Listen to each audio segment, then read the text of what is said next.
നാടൻ റെസിപ്പിയിലേക്ക് സ്വാഗതം. ഇന്ന് നമ്മുടെ റെസിപ്പി എന്ന് പറയുന്നത് കപ്പ കൊണ്ടുള്ള ഒരു വിഭവമാണ്. കപ്പ എങ്ങനെ പുഴുങ്ങിയെടുക്കാം എന്നുള്ള റെസിപ്പിയാണ്. അപ്പം നമുക്കിത് കപ്പയെല്ലാം ഒന്ന് വൃത്തിയാക്കി കൊണ്ടുവരാം. ഇതിൻ്റെ തോലെല്ലാം കളഞ്ഞ് വൃത്തിയാക്കി കൊണ്ടുവരാം.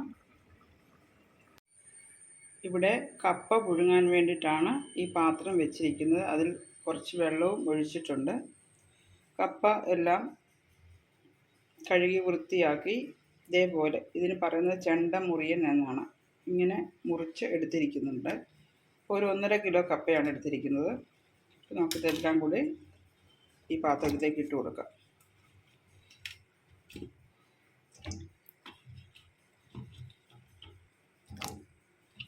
നല്ലതുപോലെ കഴുകണം.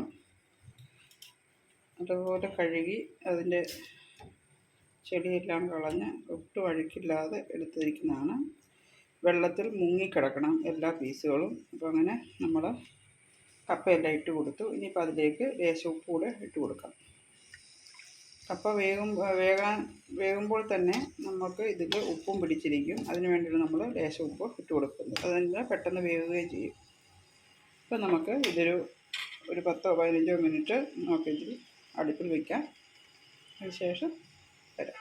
കപ്പ കുറേ സമയമായി വെച്ചിട്ട് നമുക്ക് വെന്തോ നോക്കാം. കപ്പയെല്ലാം വെന്തിട്ടുണ്ട്. ഇനി നമുക്ക് ഈ വെള്ളം ഒന്ന് ഊറ്റിക്കളയാം. ഊറ്റിക്കളഞ്ഞിട്ട് വരാം. കപ്പയിലെ വെള്ളമെല്ലാം ഊറ്റിക്കളഞ്ഞിട്ടുണ്ട്. അപ്പം ഇത് ഉപ്പിട്ട് കപ്പ പുഴുങ്ങുന്നത് ഇങ്ങനെയാണ്.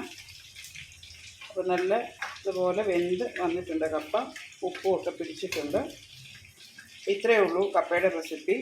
എല്ലാവരും എൻ്റെ ചാനൽ ലൈക്ക് ചെയ്യുക, സബ്സ്ക്രൈബ് ചെയ്യുക, ഷെയർ ചെയ്യുക. ഇതുപോലെ ഉണ്ടാക്കി നോക്കാൻ ശ്രമിക്കുക. അടുത്ത വീഡിയോയുമായിട്ട് എത്രയും വേഗം എത്തുന്നതായിരിക്കും. Thank you.